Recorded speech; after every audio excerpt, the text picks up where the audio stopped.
bingung terkait konsep takdir, Gus. Ya, Mungkin Gus bisa menjabarkan secara rinci supaya mudah dipahami, karena banyak yang mempertanyakan juga, Gus, di kajian-kajian ya mulai dari syariat. Itu khususnya yang di kajian-kajian di syariat itu, Gus. Pertanyaannya begini, Gus. Katanya takdir itu sudah ditentukan oleh Allah. Terus kalau takdir itu sudah ditentukan, jalan hidup manusia itu bagaimana, katanya sudah tercatat, sudah ada runtutannya, sudah urut begitu penjelasan konsepnya, Gus. Kemudian pertanyaannya muncul, kalau sudah ditentukan takdir itu dari perjalanan hidup seseorang, saya ditakdir masuk neraka gitu kan. Ya, salah satunya begitu, Gus. Terus apa gunanya, kenapa kok sih ada petunjuk seperti Al-Quran, kok sih diberikan petunjuk, padahal garisnya sudah ada, sudah ditentukan. Apa fungsinya petunjuk akhirnya, Gus? Itu bagaimana, Gus? Sebetulnya itu pemahamannya yang salah, Mas. Yang kurang pemahamannya. Ya tidak salah sih, kurang pemahamannya, kurang detail. Sebetulnya di situ kan ada kodok, ada kodok juga kan, kodok takdir kan gitu. Nah, kodok ini sesuatu yang telah tertulis. Sesuatu yang tertulis, katakanlah kita merencanakan besok saya bangun jam 7, kemudian ke kantor dan lain sebagainya. Gitu. Nah, ketika kita jalani kodok itu namanya kodok, Mas. Perencanaan. Kodok itu gambaran perencanaan. Terus kita praktekkan, tertakdir enggak? Besok kita bangun jam 7 ini tertakdir enggak? Ternyata kita bangun jam 8. Berarti kan kodok ini enggak tertakdir, gitu loh. Berarti orang-orang yang pemahamannya ke sana enggak paham konsepnya. Ya. Enggak paham konsepnya, dan ini sesuai dengan pemahaman yang sudah saya dapat loh ini. Berurusan nanti yang saudara-saudara kita yang lain beranggapan tidak sepaham dengan kita, ya monggo, tidak masalah. Yang penting saya hanya menyampaikan apa yang keilmuan yang sudah diberikan Allah sama saya. Jadi kodok itu perencanaan. Ini belum pasti tertakdir gitu loh. Nah, sedangkan yang dimaksud takdir ini sesuatu yang sedang terjadi dan sudah terjadi. Jadi perlu diketahui bahasanya takdir ini sesuatu yang terjadi, dan kodok ini yang belum terjadi. Gitu loh. Nah, ini harus dipahami. Nah, kan selama saya ngaji di syariat itu, kodok itu enggak tahu, Mas. Seperti apa ya kodok itu? Saya kira seperti apa? Enggak tahunya setelah saya masuk ke mengkaji ilmu hakikat, itu ketemunya bahwa kodok itu perencanaan, belum tertakdir, gitu loh.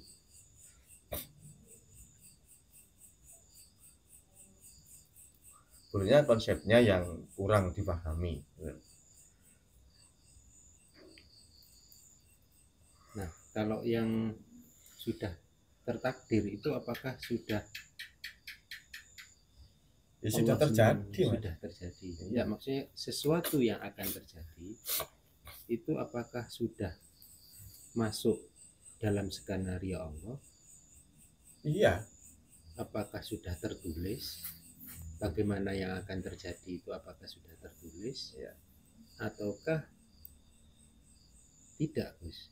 Nah, pertanyaannya tadi itu, kalau jawabannya itu semuanya ini sudah tertulis, ya, semuanya ini sudah, takdir itu sudah ditentukan oleh Allah, perjalanannya mulai awal, kodoknya itu sudah di apa, konsep lah. Iya, konsepnya itu sudah ada dari awal sampai akhir perjalanan hidup manusia. Ya. Atau perjalanan alam semesta inilah, semuanya sudah dikonsep, sudah ada dan sudah baku, sudah paten misalkan, Gus? Ataukah masih bisa berubah? Nah, kalau sudah baku, sudah paten istilahnya, tidak bisa berubah lagi, apa gunanya petunjuk, Gus? Nah, itu kan kita kembalikan lagi dari sisi mana kita memandang. Kalau di keterangan syariat, dari sisi syariat, kodok itu tidak bisa dirubah, Mas. Sudah dikonsep sama Allah, katanya seperti itu. Akan tetapi fakta yang terjadi kok tidak seperti itu. Katakanlah satu ayat bahwasanya manusia ini diciptakan Allah berpasang-pasangan, kayak gitu. Ini kalau kita kaji dari sisi syariat saja, tidak ketemu, Mas. Soalnya faktanya banyak orang yang tidak menikah sampai tua, sampai meninggal. Nah, ini kok tidak dipertemukan jodohnya. Ayo. Nah, dan keterangan ayat tersebut jelas manusia diciptakan berpasang-pasangan. Ini loh. Nah, kalau kita pandang dari kacamata syariat, tidak sesuai faktanya. Banyak orang tidak menikah, tidak ketemu jodohnya sampai meninggal. Nah, ini bagaimana? Kayaknya seolah-olah Quran ini kesannya kan tidak benar kan, katanya tidak sesuai dengan fakta kan itu. Nah, ini bagaimana? Nah, makanya pentingnya hukum hakikat kan, kita belajar ilmu hakikat kan di situ. Apa maksud dari ayat tersebut? Yang dimaksud manusia ini diciptakan berpasang-pasangan, maksudnya ada jasad, ada ruh. Itu yang dimaksud satu pasang itu kan jasad dengan ruh itu tadi. Hidup itu tadi. Jadi setiap makhluk ini pasti ada kehidupan di situ. Maksudnya seperti itu. Makanya di salah satu rukun haji, sa'i. Nah, kalau sa'i itu kenapa seorang wanita ini kok sa'inya disuruh jalan, kalau laki-lakinya kok disuruh lari. Nah, kenapa? Dan itu menggambarkan, Mas, bahwasanya yang dimaksud ruh atau hidup ini perumpamaan laki-laki, dan jasad ini perumpamaan perempuan. Gitu. Jadi ketika kita menjalani kehidupan ini, rohaniyah kita, hubungan rohaniyah kita kepada Tuhanlah yang harus kita tekankan. Makanya disuruh lari dalam sa'i itu. Itu sebenarnya makna hakikatnya di situ. Terus seorang wanita ini diibaratkan kehidupan dunia ini, sisi zahiriyah. Kalau yang rohani sisi batiniyah kan gitu. Jadi ketika manusia menjalani kehidupan ini, kok rohaniyahnya ini lebih menonjol daripada keduniawiannya, pasti hidupnya akan mencapai ketenangan, Mas, keindahan.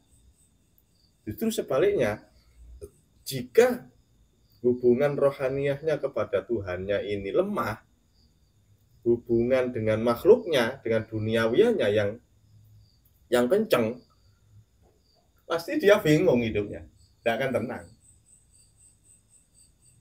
Itulah maksud filosofi dari sa'i itu sebetulnya. Dan setiap rukun haji itu ada hakikatnya, Mas.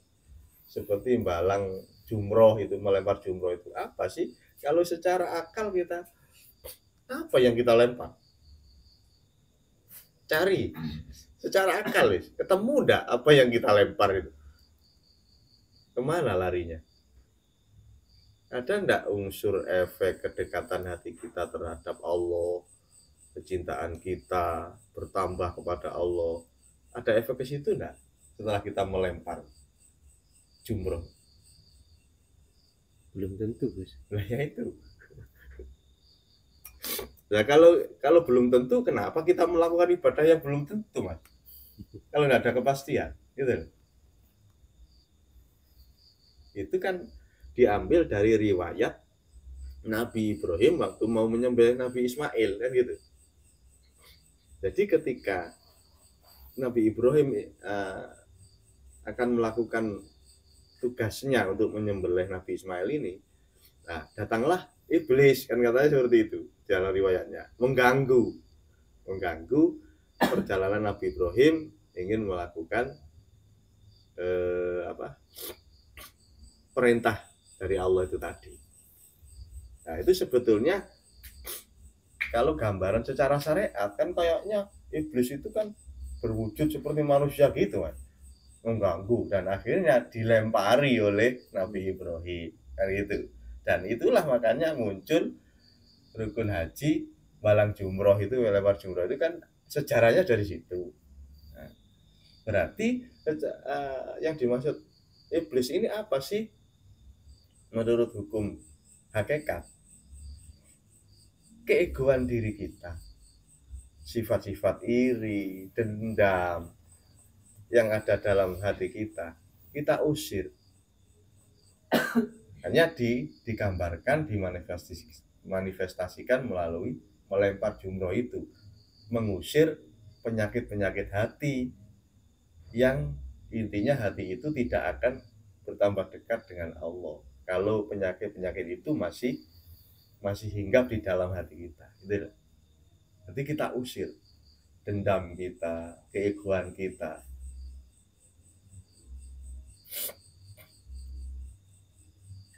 Seperti itu. Nah kalau seperti itu Mas, kayaknya sih masuk akal gitu. Tapi kalau hanya melempar saja Mas, terus ujungnya kemana nanti? Ujungnya yang ada yang ngenai kepala sama jamaahnya kan, batunya penjol.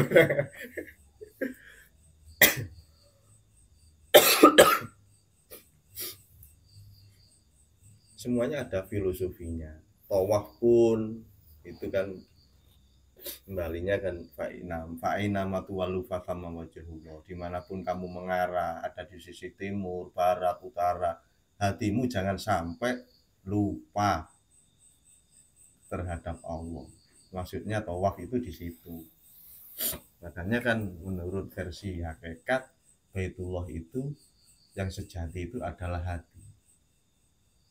Yang secara syariat yang ada di Mekah itu secara zahirnya saja. Kalau batiniahnya Baitullah ya hati kita sendiri ini, hati ini. Jika hati ini penuh diisi dengan zikrullah, maka secara otomatis hati itu akan menjadi rumah Allah.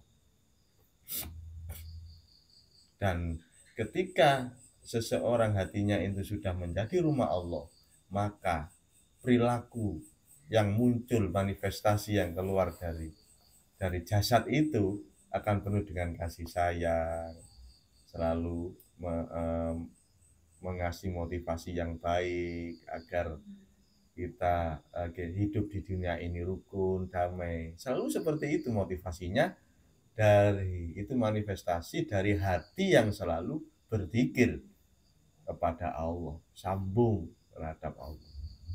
Tapi kalau hanya tawaf yang dilakukan di Ka'bah itu, perubahannya apa Mas? Secara fisik nggak ketemu kan? Nggak ketemu ujungnya kan? Nah, saya tidak menyalahkan tawaf secara syariat, enggak. Saya hanya memberikan tips saja, motivasi apa yang sudah saya pelajari, itu konsepnya seperti itu, pemahamannya seperti itu. Jika pemahaman seperti itu diterapkan dalam kehidupan sehari, baik enggak? Intinya kan di situ. Enggak malah ini dasarnya dari mana ngomong seperti, bukan, harusnya enggak ke sana. Dirasakan dulu bener enggak apa yang sudah disampaikan ini. Kalau dilakukan hati itu terus berzikir kepada Allah. Yang saya maksud zikir sirul asrar itu Mas, kesadaran bahwasanya yang beraktivitas ini semua adalah Allah. Itu yang saya maksud zikir, bukan ucapan. Itu kan wirid namanya.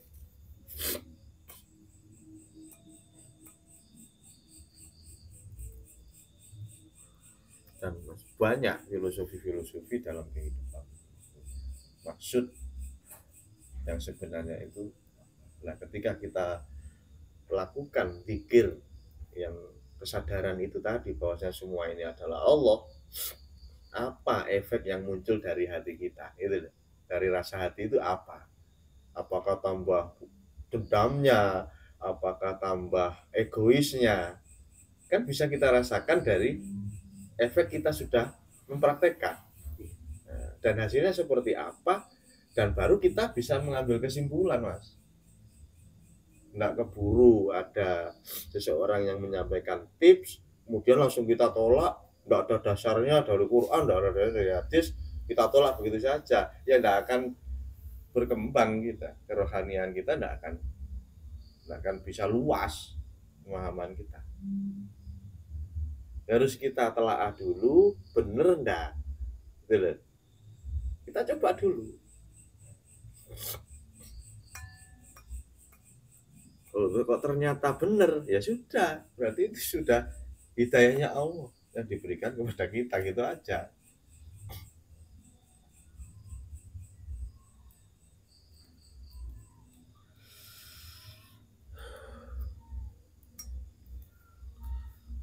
Ya sebetulnya kalau dibahas seperti ini kan, kalau sudah saling memahami kan indah, ya kan? Indah. Jadi kita melakukan ibadah secara syariat dan juga tahu maksudnya seperti apa, kan tambah sempurna sebetulnya.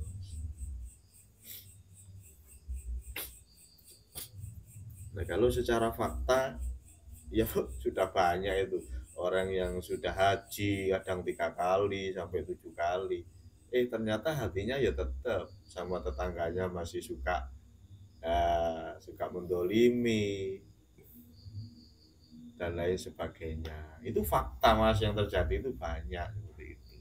Seharusnya kan kalau memang haji itu benar-benar haji seperti apa sih yang diwajibkan oleh Allah, kok Allah mewajibkan ibadah haji tersebut.